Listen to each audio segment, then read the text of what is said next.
Alright, let's do the homework 1.4.3. I'm going to go through it and see and show you the correct answers and how to get them.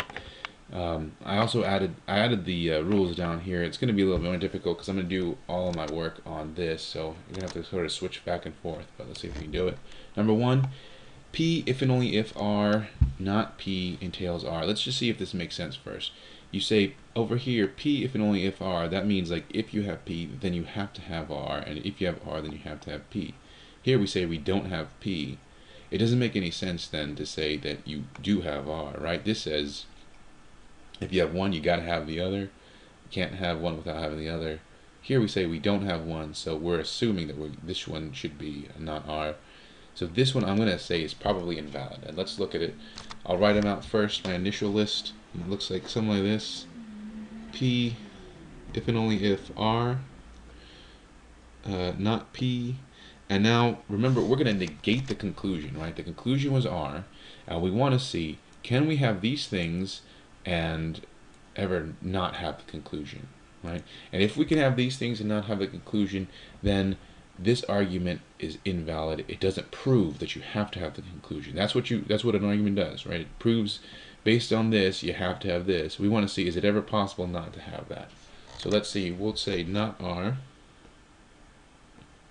Let's see if this works. First, the P, not P, and the not R, these two, there is no rule for that. They're already set, but let's look at the if and only if rule, which looks like this. Either you have both of them or you have neither of them. So I'll split this out and I'll say either you have P, R, or you have not P, not R. And let's check for contradictions. Let's see, check for closed branches. First I start with the R over here and I look up and I see a not R. So I see the contradiction, that one's closed. And then I look over here, not R, there's a no contradiction, not P, no contradiction. This is an open branch, so this argument is invalid. Now, remember, when it's invalid, we want to see what is the counter model. So I'll do the counter model. Let's do it in blue so you don't get confused here. First, I see well, I like to do the alphabetical order. I don't know why, but so we have P here. And it's a not P, so that means that P is false. So the truth value of P equals, oh, whoa, things just went crazy. Sorry about that. Truth value of P equals 0. And then I see the not R here, right? So the truth value of R also equals 0. All right, that's number one. This is invalid. Remember, if there's an open branch, that shows you that there's a way that you can have the premises but not have the conclusion. Not R is the opposite of the conclusion, right? So we have the premises but we don't have the conclusion. So on this branch, if P is false and R is also false, then the argument doesn't follow. All right, let's do number 2.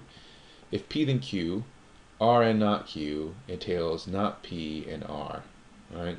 So just looking at this, I see, excuse me, if P then Q, R here is just sort of like a free rider. It's not really doing a whole lot, right? This and means that both of these two things are true. But R doesn't affect anything over here, so really R is doing no work. And if I look over here, I see an R. So yeah, R and R over here, I'm saying that's fine. I see if P then Q, and then this is saying that not Q is true. Now, if P then Q, not Q, that entails not P. Why? It's like saying something like this, like if you have cookies, then you have something sweet, right? And then this says you didn't have something sweet, so this says therefore you didn't have cookies. And that makes sense, right? This right here is saying if you have P, then you're gonna have Q. Well, that means if you don't have Q, then you never had P. Because if you did have P, you'd have a Q, right? So I'm going to say number 2 is probably valid. Let's check it out. First, I'll write out my initial list. Let's clear page. Write out our initial list. And it starts with an if P then Q. Oops. I'm still getting used to writing with this thing. So forgive my poor writing. If P then Q, the next premise is R and not Q. And then my conclusion is not P and R. Now remember, I'm going to have to negate this entire conclusion, not just part of it. So I'm going to have these in parentheses. I'm going to have to say it's not the case that not P and R. All right. Again, I like to, or I guess I didn't say this before. I like to use the rules that go straight down first. I don't like to fork out because that way I don't have to write as much, right? If they fork out, then I have to start writing on both sides. I don't like that, so I like to be lazy, and I like to do the streamlined ones. And I know the and is streamlined, so I'm going to do that first. Here's my and the rule says you have an A and B. Just write A, B. Here I have A, not Q is my B, right? R is my A and not Q is my B. So I'll apply that rule and I'll write R, not Q, then I'll check it. Done with that one, right? And then these two I happen to know both fork out. And I know they do, this one I know it does, but this one you may be a little confused on, saying what exactly is going on here. Well, what you got is not P is sort of like your A, R is like your B, so you have like an A and B situation, but then you have this not in the front. So this is a not and, right? That's what this rule is. It's like this one, not A and B, not this guy and this guy. So both of these fork out. I'll do this one since we started talking about that. So this one will look like so. Either you have not P, or you have not R. Check. And then of course the not is just not P is just P. Check. Right? And then my last one that I have is this top one, if P then Q, and the way that works is you go out here, not P and Q, not P and Q. Actually, I didn't even need to do this second line because I already have a contradiction over here. I have a not R and an R right here. So I didn't really need to write. As long as there's some contradiction in the branch, then it closes. And this one has these two have the same contradiction right here. So I'll just undo those, and I'll just say, hey, I'm done there. No sweat there. For this branch, I see not P, and there's a P contradiction. Closed. Q and not Q contradiction. Closed. This is a valid argument. Alright, let's do the next one. The next one looks exactly like the first one, or number 2, excuse me. If P then Q are, except for, instead of the not Q, we have the not P here. Instead of the not P here, we have the not Q here. R again is like the free writer. It's not really doing any work. You don't have to worry about that one. What you really are worried about now is if P then Q, not P, does that entail not Q? And that does not. And here's why. Again, let's look at our last example. If you have cookies, then you have something sweet, right? You didn't have cookies, therefore you didn't have something sweet. Well, that's clearly not true, because you could have had cake, or you could have had ice cream or something. This is just saying if you have cookies, then you will for sure have something sweet. It doesn't mean that if you don't have cookies, you won't have something sweet, right? So this one I'm going to say is probably invalid. Let's go ahead and do our little chart here. We'll start with if P then Q. What was it? R and not P. And then not Q and R. Alright, there's my initial list. I'll start with the and because that is the one that goes down first. R, not P, it goes down straight first, excuse me. Check. Then I will do, let's do this one next, the not and rule. Remember, the not and means that you don't have both of them, so at least one of these two things is false.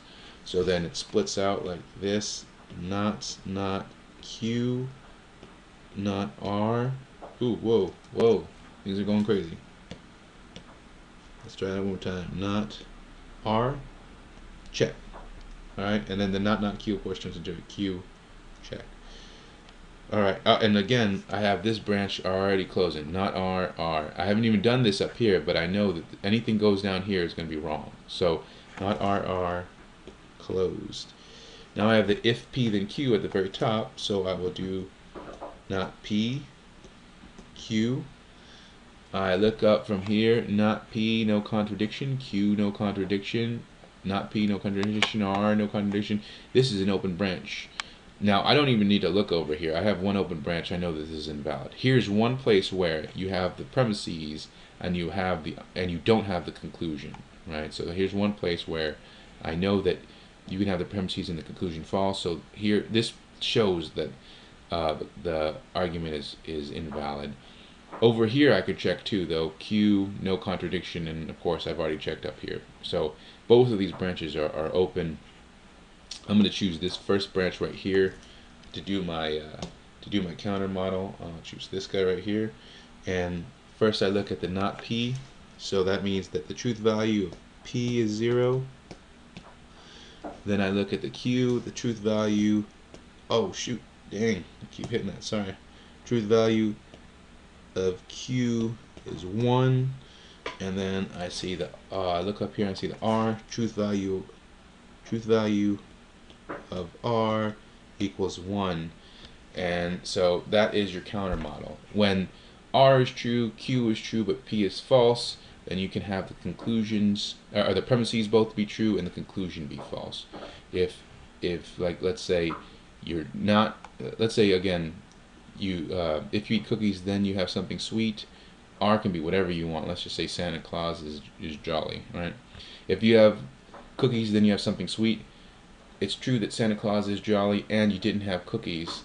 It can still be the case that you do not have it. It's false that both you what am I trying to say? Both you did not have something sweet, so you did have something sweet, in other words, and Santa Claus is jolly. So this is saying at least one of these two things is false, and here it's the not Q, right? It's the you did not have something sweet.